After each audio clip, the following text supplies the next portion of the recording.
O folheto de cordel fala do nosso passado, do presente e do futuro, nos deixa bem informado com os acontecimentos verdadeiros ou inventados. Foi durante muito tempo que a nossa população, vivendo aqui no Nordeste carente de informação, o folheto de cordel foi o Jornal do Sertão. E era bastante vendido nas feiras do interior pelo um preço razoável, permitindo ao comprador belas histórias rimadas satisfazendo o leitor. Hoje vou convidar vocês para o terceiro episódio falando da minha trajetória na literatura de cordel.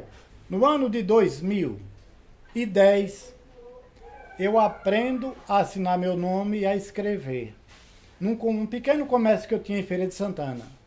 E começo a me interessar pela literatura de cordel, porque a literatura de cordel, quando eu era menino, que a gente ia para uma feira, meu pai me levava para uma feira, minha mãe, sempre tinha um folheteiro, sempre tinha um cordelista, alguém cantando um cordel, no pandeiro, na viola, em todas as feiras.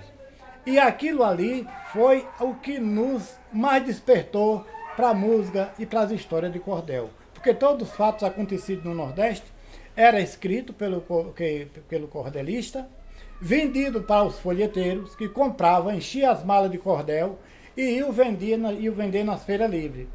E meu pai, minha mãe e muitas pessoas compravam aqueles cordel. Quem sabia ler, lia aqueles cordel. E quem não sabia, sempre nas noites de enluaradas, chamava a vizinhança, sentava no terreiro, ou à luz de candeeiro, ia ler aquelas histórias.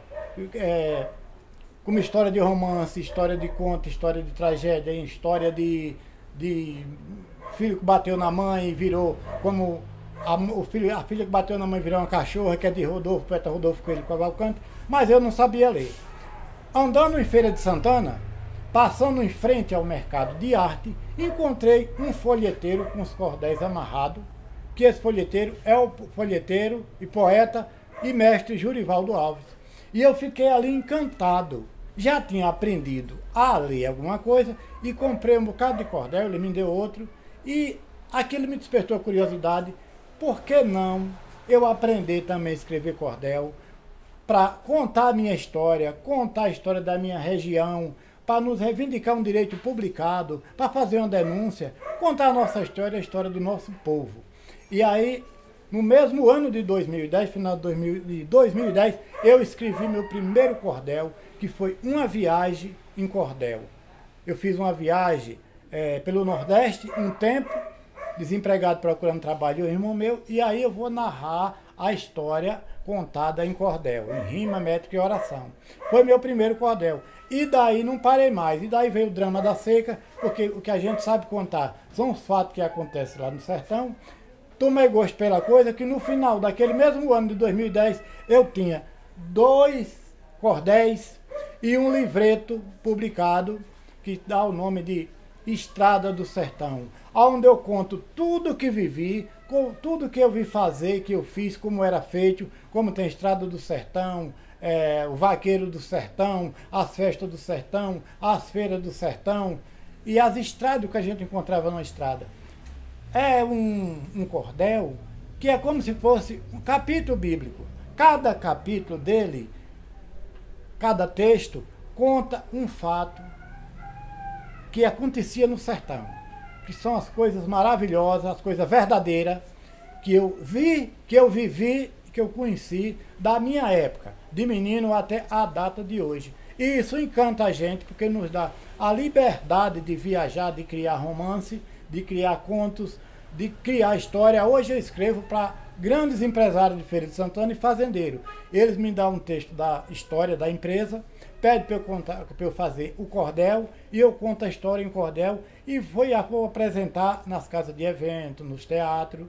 Eu vivo disso. Então, o cordel me deu asas à imaginação. E é a literatura tão perfeita no mundo e tão resistente, porque começa pelo matuto, que para escrever cordel bem escrito tem que ser matuto.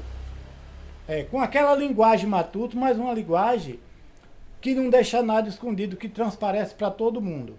Um certo dia eu lendo um cordel E um doutor começou a dizer uma piada comigo e eu disse, olha doutor, se o senhor der um discurso com sua linguagem polida, em uma feira livre, 30% não vão entender todas as palavras. Mas se eu der um discurso com minha linguagem matuta, em uma feira livre, 100% das pessoas vão saber o que eu estou dizendo e todos aqueles que moram lá na Caatinga sabem do que eu estou falando, viveram o que eu vivi, os que estão vivos até hoje.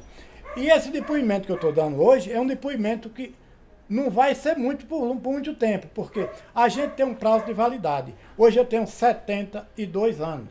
Graças a Deus, graças à poesia, porque isso aqui me tirou de muita depressão. Isso aqui é uma viagem cordel, que a gente conta, a gente analisa. E isso é o que nos reforça, o que nos dá força ao nordestino e sabedoria. Porque todos os contos, todas as histórias eram traduzidas em cordel. A morte de Getúlio Vargas, a história de Lampião, muitos filmes, muitas novelas, muitos teatros. Foi tirado tudo do cordel, como o cordel O Alto da Compadecida, de Ariano Suassuna, que é um dos grandes filmes nordestino e brasileiro. Até agora, publicado, escrito, prontinho assim, eu tenho 53 cordéis. 53 títulos de cordéis.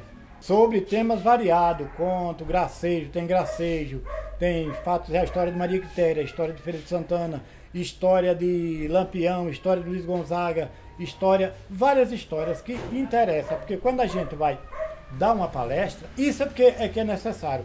Quando eu me tornei professor, eu tinha tudo isso para repassar. Outra coisa, eu dava aula de literatura de cordel na UFES, e dava aula também no colégio estadual e nos colégios daqui, nas escolas. Eu fiz o cordel, oficina de cordel, que é para a pessoa aprender. Eu preciso só de 3 horas para eu fazer uma pessoa que não sabe escrever cordel, sair escrevendo sozinho.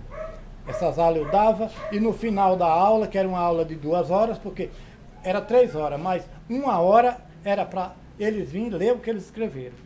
Então, todos se apresentavam lendo o próprio cordel que eles escreveram. O cordel me levou para muitos lugares. O cordel me levou para o NEB. O cordel me levou para dar palestra na UFRB, em quase todas as faculdades, na UFES, me levaram para a maior biblioteca do mundo. Eu tive na maior biblioteca do mundo.